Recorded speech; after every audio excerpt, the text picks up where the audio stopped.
Hello everybody, Anders here with another video. Today we are going to go over the Global Labs update in Black Desert. First we're going to go over the Dosa Changes. These are mostly buffs to his movement. The first change says when auto-moving with the destination set to an NPC, the movement has been improved to stop at a distance where the interaction is possible. This seemed like an oversight from them, so a quick fix, that's good. And actual skill changes, Deep Haze, that's your WF skill. The cooldown time for Deep Haze has been changed from 8 to 7 seconds to 7 to 5 seconds depending on the skill level. So it's gone from 7 seconds to 5 seconds. I use this skill a lot. It's great movement, DP buff, and nice to see the cooldown be reduced. Flow Vellum Slash, this is your dash LMB flow, although it does work from other skills as well. They've changed the Flow Vellum Slash skill to be usable even during its cooldown. However, during the cooldown period, the skill's invincibility while moving, knockback on successful hit, and critical hit probability effects are not applied. To give you an idea of what this means, we can now link all of our movement skills with Vellum Slash to keep us moving forward. This should make you moving from pack to pack much faster and easier if you were having issues before. Strata Shift is your dash skill. Improved the Strata Shift skill to allow smoother connections to other skills when using the Strata Shift skill forward or backward and then linking with the Cloudveil technique. It has been changed to activate from the second hit of Cloudveil technique. Cloudveil has 4 hits, so you're losing 1 hit to be able to have a smoother animation, but having that dash itself link more smoothly with all of our skills is always a good thing. Cloud Step, this is our shift space, our longer dash, and Flow Virga Shaft or Cloudspire Flow, R&B Flow, which can be used actually in many ways in the kit, not just through Cloudspire. They fixed an issue where the Virga Shaft skill would not be linked during the last movement of the shift space skill, Cloud Step. They added a text at the description of Virga Shaft skill indicating that it can be linked by right-clicking while using the Cloud Step skill as well, mostly a buff to allow you to use Virga Shaft after Cloud Step more consistently. Virga Shaft also had a couple tweaks when it's linked with the Strata Shift, Flow Cloud Drift, Cloud Step, and Flow Oblique Cleave techniques. The attack will now be triggered immediately if there is an enemy in front of you while you're moving. This allows you to have less awkward movement, but if you were using it to phase through monsters, it doesn't seem like you can do that anymore. Flow Rising Slash, the main R&B flow in the kit, fixed an issue where the Flow Rising Slash skill would not activate even if right-clicking after the Prime Cloud General skill, your C skill, when both Virga Shaft and Cloudveil were both on cooldown. That's all for changes for Dosa. Honestly, good changes, even though there's not really that many of them, but it is the first week. Keep in mind the class only came out a few days ago, so addressing movement changes, which is the main feedback I've been getting about Dosa. He feels too slow, he's awkward to move with. I thought he felt fine, but on Global Labs, with these changes, it is a lot easier to move around with him now with that Vellum Slash change alone, so it should make it easier for most players who didn't like his PvE movement before.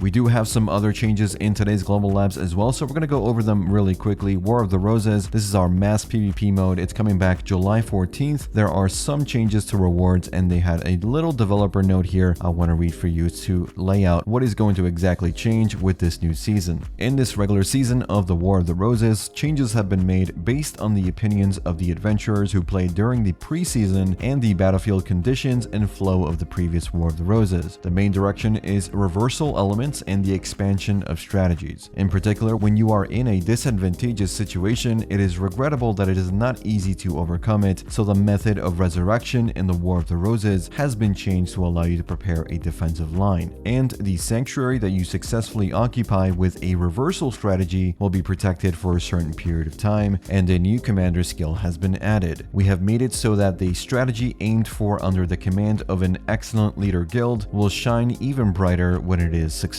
Also, the Altar of the Spirits, which grants powerful buff effects, has been designed so that a battle to seize it takes place when both factions are lined up, allowing for more strategic operations in the process of occupying the sanctuary and deploying personnel from the 3rd Legion and the Leader Guild. The rewards have also changed in the regular season of the War of the Roses. Basically, the Leader Guild, the protagonist of the War of the Roses, receives higher rewards than the 3rd Legion. Now, instead, the 3rd Legion receives additional loot in the form of Sylvia's Mark. This is a type of medal awarded to the 3rd Legion that faithfully carries out missions given by the Leader Guild, the protagonist of the War of the Roses. In addition to simply serving as a reward in War of the Roses, it can also function to unite the Leader Guild and the 3rd Legion toward a single goal. We plan to add more diverse mission types and times given by the guild leaders in the future. We ask for your great interest in the War of the Roses that will visit adventurers on Sunday, July 14th, and we will cheer on the shining performances of the leaders of each faction of Odalita and Camisylvia.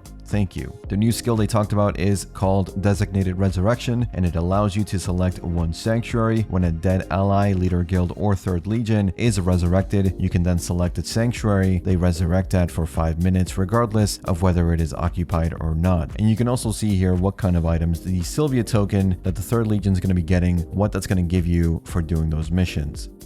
Moving on to more PvP updates, Arena of Solare got some reward improvements as well. You now get more tokens per match, and they have added new weekly exchanges. Most notably are the Chilling Fragments, which can be used to acquire Debaraka accessories. For Node Wars, monsters will now despawn 10 minutes before war starts and reappear 10 minutes after if there are 2 or more guilds or alliances on that node. If there's just one guild or alliance, they will not despawn at all, and if there are no guilds, they will not despawn at all as well. They fixed an issue where your sailor got less XP for some reason when bordering in Hakavan Island. They fixed the issue where monsters would not be summoned if you stayed away from the Dekia Lantern for a certain period of time while grinding in Dekia Valencia spots. They have reduced the skip timer for cutscenes from 3 seconds to 1.2 seconds. Honestly, feels like they should really make it instant by now and not really bother with the holding down R, but that's just me. And that's pretty much it for today. I'll have some more Dosa videos and guides soon. Let me know what you think about the Dosa changes today. I know there were not that many, but I do think there are significant. And let me know what you think about the War of the Roses and Arena of Solare reward changes. Are they a step in the right direction? Let me know in the comments. And as always, thanks for watching. Thanks for listening.